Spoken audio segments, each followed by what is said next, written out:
It finally arrived. It was the moment I had been waiting for in the last months. The moment to start my trip to my new adventure. Without knowing it, to a life-changing adventure. Last year, while browsing Instagram, I saw Owen, one of my friends, was racing in Colombia's sand gravel race and saw amazing pictures with the most beautiful landscapes. And since then, I worked to be on a star line of the Cordilleras. Later in the year, I contacted Roman and the team and signed up to the race. What I did not know is that I was signing up to fight with giants. Once arrived to Colombia, the madness started. Some hours on a bus from Bogota to Paipa, which was our gateway to cross the three Cordilleras that compose the Andes in Colombia.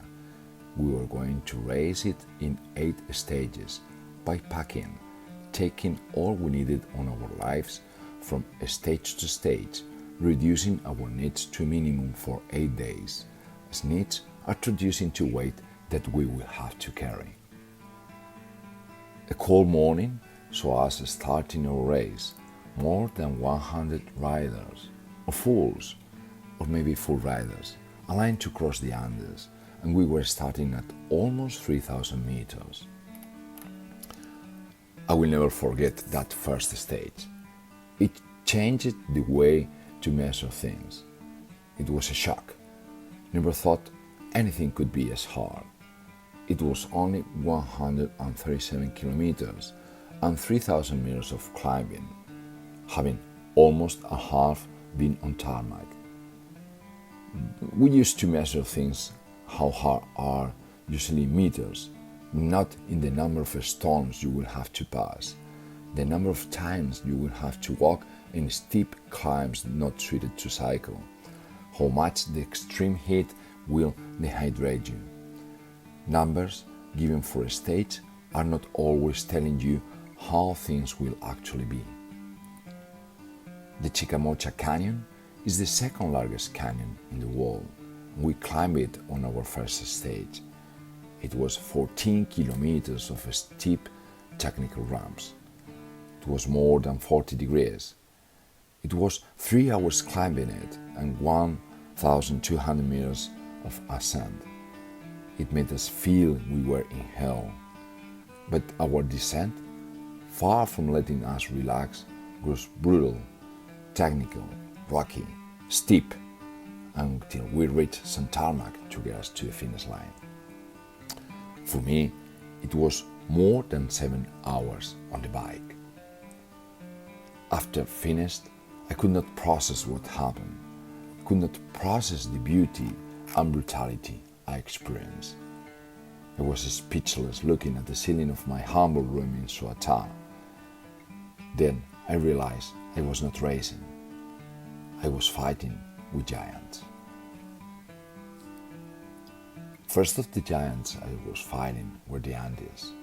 Not one, but 3 Cordilleras we will have to cross, with enormous mountains and valleys, with peaks just touching the sky, even if there was no snow and temperatures were extremely hot. We had to fight the altitude and keep on pedaling, struggling for breath above the 3,000 meters, thin air with high temperatures. We had to fight the climate, also extreme, temperatures abnormally high, humidity reaching maximums, making us arrive with our clothes wide from the salts we were losing. We had to fight a hard terrain, loose, rocky, not easy to make way, not easy to roll. The bike was not moving, and you felt you had to push hard to keep on going.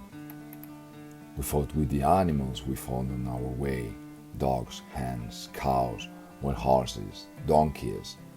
We had to keep our eyes very open on every corner, choose the right way to pass, not very close to disturb them, or sometimes just sprint so they could not catch up and bite us.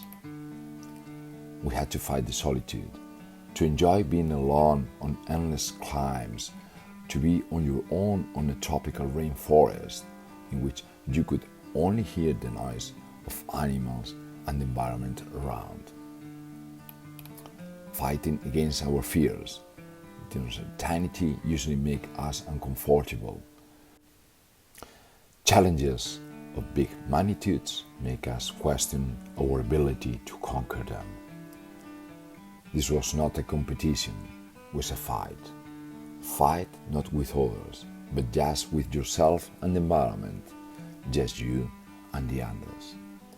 Transcordilleras, seen from the outside, can be seen as a stage race, an unsupported stage race, a bikepacking race, a non-stop race, or a 3-day race. It is not a race on itself. Transcordillera is a journey with a race inside it, embedded in it. The important part is the journey, and it's the actual meaning of this challenge. As in every journey, one of the most important parts is the companion, the fellow riders. In Transcordillera, when I started, I met a lot of riders. On the last day, I left friends. Transcordilleras transform riders in friends. It is a journey of landscapes, and your eyes will witness some of the most beautiful landscapes we'll ever seen. Vibrant colors with modern shapes. We'll have the time to enjoy while you ascend some of the longest climbs on earth. You will have the feeling of freedom one can only have while standing for 40 kilometers in such an environment. Your eyes will not forget these images. It is a journey of experiences, the experiences you live. Every stop in every small village shop is a story. How a small house in the middle of nowhere on the hottest ever climb was actually a shop with its fridge full of cold drinks, and how the owner gave us panela when we ran out of food, assuring to us it was 100% natural with no additives, just made from the sugar cane they grow. Or the stories we share between the riders and the different motivations that made us to be on the start line. How the people in Jericho still use their horses to come to town for drinks on a Saturday night while dressing the best outfits while riding their horses. A journey in which the food is also important, starting from every evening shopping to choose what amenities we will be taking the next day on our bikes, but also the small restaurants in the towns where the stage is finished, rich and powerful cuisine, the sweets, the coffee. As on every trip, we keep our travel journal, not only in Strava, but also in our minds. And in the end, we will remember the stages by experiences, and not by kilometers, or elevation, or any other numbers. This travel journal will be with us and will be a witness of our experiences. We have that reflected on our brevet card with all the stickers from every stage.